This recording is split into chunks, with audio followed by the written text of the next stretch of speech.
Hello, Odd Job Doer here, and today we got a little bit of an experiment. You see, I got this here box of Auntie Annie's fundraising pretzel kit, right?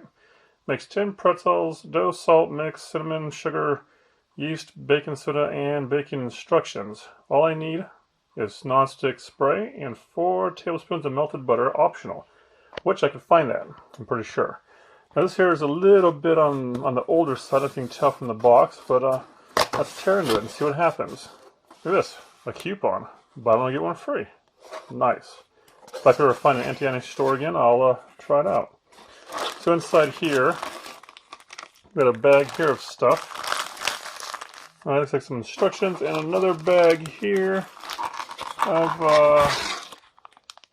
dough mix. Dough mix, it says. Huh. Anything else we got in there? No. So, we got this stuff here set up and instructions. Let me see if I can tear into this. I'm using the handy cam today, action cam, because I only got, well, my other one is at a job site still. I'm working on that kitchen remodel. And so the other camera is tied up. So let's see what we got here. This here I can tell is, of course, salt. This here looks like some cinnamon, possibly cinnamon sugar mix. We got here some, here, help me out, guys. Instructions and some white powdery stuff. Maybe that's the sugar. Oh, and some Red Star dry yeast. I'm sure that's still good. All right, instructions. What do we got?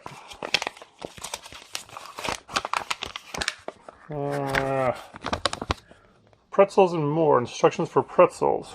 Wonder what the more is.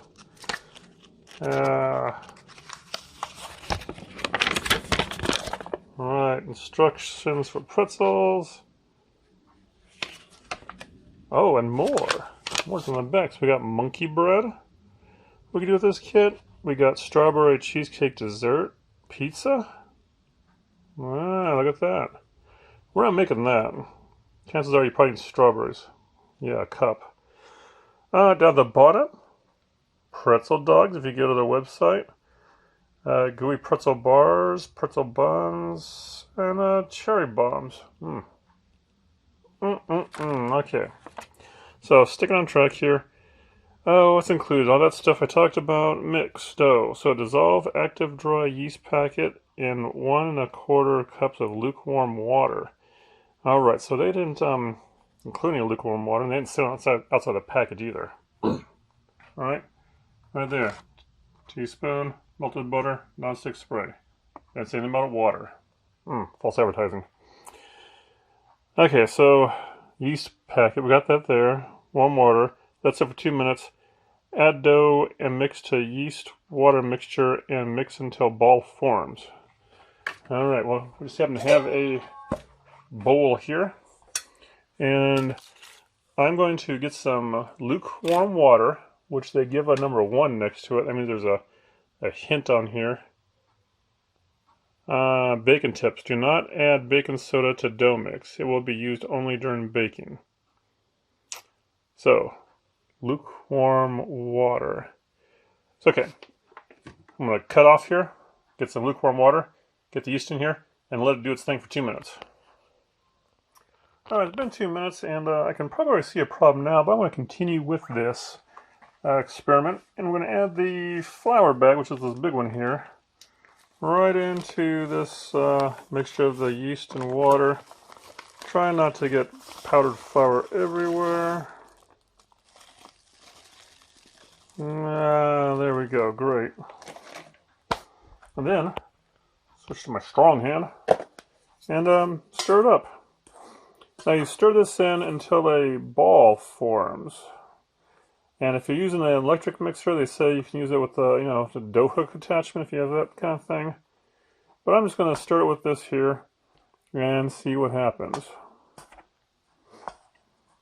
So you can see it's already, clumping up together. And, yeah. I'm going to switch to 2 hands before it falls on the floor. Which means Alright, so I'll cut away. we basically got a ball here, and a little sticky. So now what you do next is you got to knead this, and you could probably do it in the bowl, but I usually say do it on a flat surface. And this here's the problem with tile countertops. I hate that because either your dough sticks in here, or it grabs the stuff that's already stuck in there and adds to your dough. So to remedy that, what we have set up over here is a slab of marble. Look at that. It probably weighs about, I don't know, 800 pounds. And I will take the said bowl, already got some flour down here, right? And we'll do a little bit of this action. There. Ball of dough. And I'll scrape some of this off the bottom. Yeah. And just put it right here. So now kneading, right? Kind of shove it down, flip it over, shove it down, flip it over. This is called the one-hand knead. It works best when you're holding the camera. Let me zoom out a little bit. And get more of this flour worked in there. Because you don't really need it to be a sticky dough, I'm sure, but if it's a little bit tacky, that's okay. And you do this for 6 to 7 minutes, I believe. Right, it's 5 to 7. So 5 to 7 minutes, and it'll look a lot different. It'll have some air incorporated into it. So let me get a timer on this, and not to bore you or show you my stunt double that comes in here, but got a nice surface area to work with. I got a little more flour for the side here too, because I need to get more in here. Okay, so like I said, I will get this here kneaded after I put a timer on. We'll go to the next. Behold, my kneaded ball of dough. So this here, I'm just gonna roll it out here a little bit, roll it around. You know, however you want to do it, make a little, nicely shaped ball, which I think it already was until I ruined it just now. And this will go into the bottom of a slightly greased bowl. Ooh. Boink. Right in here, see? And so, you see, no dough in my hand, just some residue. So they said to cover it with plastic wrap, and which you also spray with this stuff. I'm not going to do that. I think I might make a mess. So what I'm going to end up doing is actually putting some paper towels over this, and I'm going to find a warm place to let this rise. And right now, the warmest, that shouldn't be too warmest at this time, is going to be outside in the back of a car. Now granted, I'm in the desert, and so if this was the middle of the summertime, it would probably bake in the back of the car, but hopefully 30 minutes of rise time, it should be fine. So I'll get some paper towels over this and put it out of the vehicle. Alright, I retrieved the dough from the warm spot, and it didn't rise as much as I thought it would, but that might be a yeast issue. And what we have here is I took out the liberty to take the salt here out and put in a little bowl, the cinnamon sugar there. And what I have over here is a pan with some very hot tap water, and we're going to mix in, make sure you still have it in your package, of the baking soda. So the baking soda doesn't go in this, it goes around it or on it. I'm going to sprinkle this in here. 4 cups of water to whatever this is in baking soda. Right, and then give it a stir. Get it dissolved in there. And I got butter on the back burner. Not doing anything yet. I'm going to melt that down eventually. And we got a pan here. They said I use a pan greased, slightly greased for this. I found that parchment paper nowadays, if you can get it, is an excellent way to keep things from sticking. I haven't had anything stick yet in parchment paper. So, slightly dissolve that. And next we have our dough here. Now, the instructions are a little bit foggy on this part. So, let's see.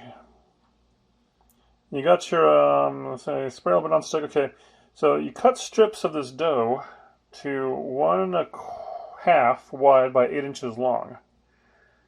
And yeah, cut strips. It's a ball, right? Kind of. So, if you start making it into 1 1/2 by 8 inches long, guess what? After that, you stretch and pull dough to make a 36-inch by 1/2 inch rope. So I think what they're saying here is, let's see, this is going to make 10.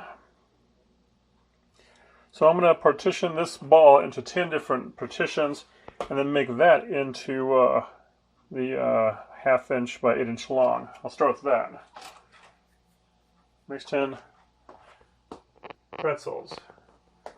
Right, let me double check that. Oh, or a bunch of pretzel sticks. Alright, so get my hand cleaned again. Have that paper and I'll dry here. Alright, so 10 equally portions here. Nice and doughy. 2.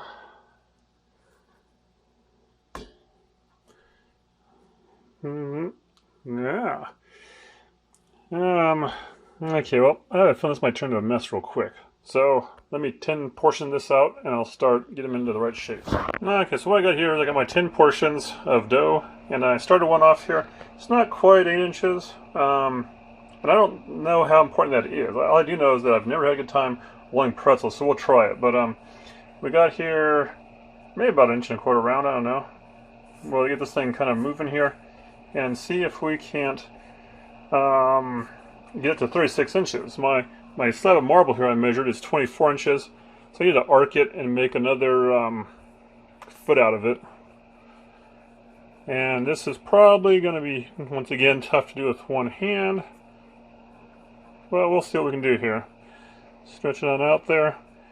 And after this, we'll basically do the pretzel shape, which is a U, and then you bend it around, and I don't know, I'll show you here, hopefully in a little bit. Let me get this done here. Got a big long snake here now. And they usually say, you start in the middle and kind of work your ways out. I'm kind of doing the middle, the ends, back to the middle, stretching it as I'm rolling it. I believe they said don't overwork it though. So we'll see here. And I'm almost gotten to the end over here. I almost want to hook it on the side so it stays on. And then we'll... Alright. Let me work on this a little bit more, and we'll get back to the filming. Alright, there it is. A big U. We'll pretend like it's 36 inches exactly, and a 36 by 1/2 inch round, which, I don't know, I've got the 1/2 inch round. And now comes the folding part. This might, I have faith in this one. So you have like a trough down here, and you make a U basically, and then you do one side. You bring over. I can do this with one hand. Other side, you cross over. Right.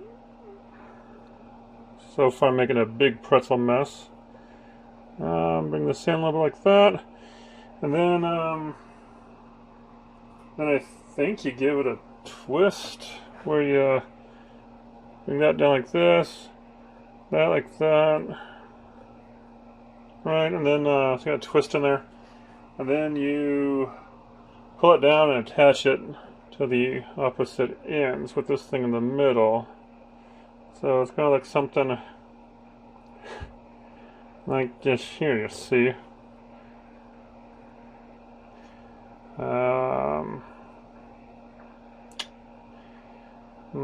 Bloop. There, pretzel, right? Give a little press, a bite, whatever. Now, the next fun is, you have this here, and, okay, so variations. We got this, surprisingly, turned out not so bad.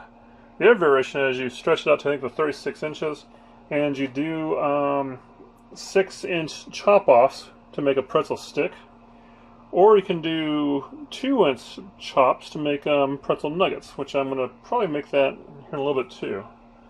So we got this here. Now what we do is we put it in this bath water, we give it a nice little dunk, and then I got some paper here to hopefully keep the messes down a little bit, and it goes over on the baking sheet. So I got a fork here to help, but I only got one hand, so let's see how it works here. So I can get this out without it turning into a... All right, see, we got pretzels like that. Now, when you have the pretzel here before you bake it, this is the time to get your salty on. If you like salt on pretzel, just kind of sprinkle on top, like so. You know what? It's still kind of damp from your mixture of water and baking soda. So I do I feel like that.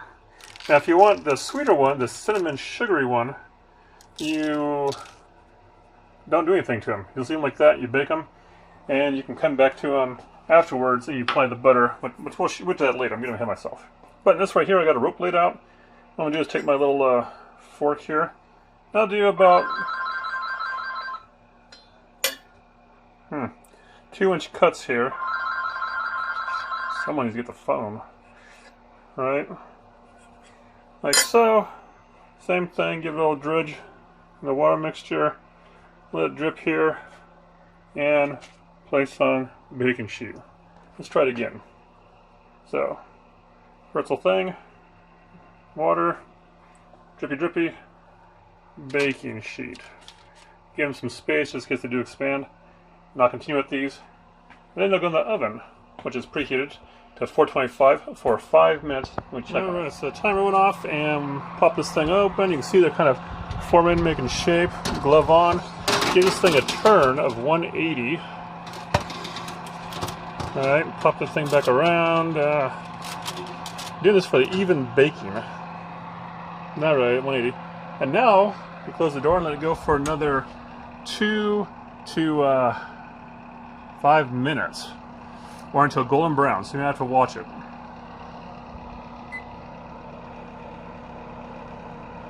Just kidding.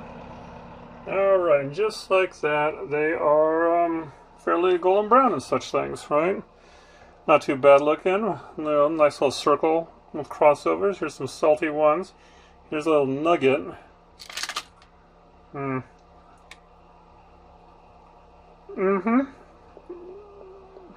A little chew to it.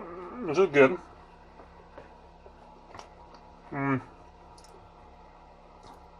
Yeah. A little nugget. They're done. Golden brown. This took about, for this oven at the 425, I think it took until about 9 minutes.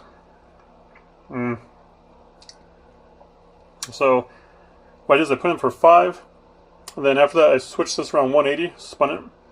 The other sheets in there now, they only want you to do 1 baking sheet at a time, and that's not too bad because you can, while one's in there baking, you can do the rest of your other sheet. But yeah, not bad. But wait, there's more. So we got that there going, and we got about 3 minutes left to spin the other sheet around. But over here, this little pan, I got some butter melting, right? And now I believe what you want to do is wait for this to kind of cool, or at least some of them to kind of cool, before you try to apply the butter. Now, I already have some salted ones here, which they're ready to come off, and maybe go on a paper plate or something to let them cool down first before I try storing them or put them in a bag. You don't want hot things in the bag because then they just steam and turn to mush. So yeah, we got this part down.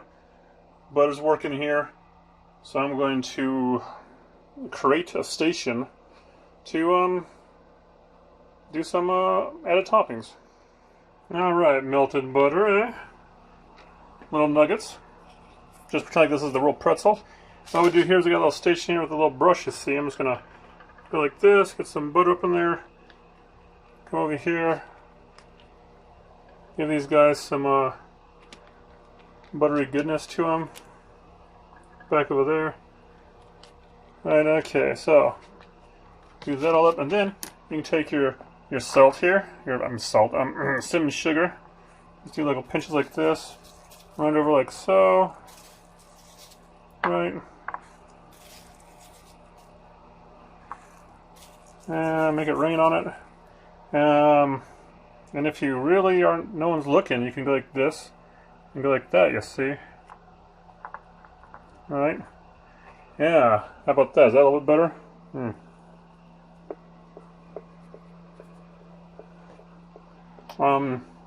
Yeah, that's a little bit better. Alright, so, oh, that sounds means more pretzels. So, there we go. Basically, this is how it's done. And you know what? This is still pretty tasty. So, Odd Job Jewer, thanks for watching. If you have any questions or comments, leave them down below. And if you'd like to see me do any odd jobs or any kind of product testing, whatever, let me know. And I gotta take these out of the oven and get rid of this evidence.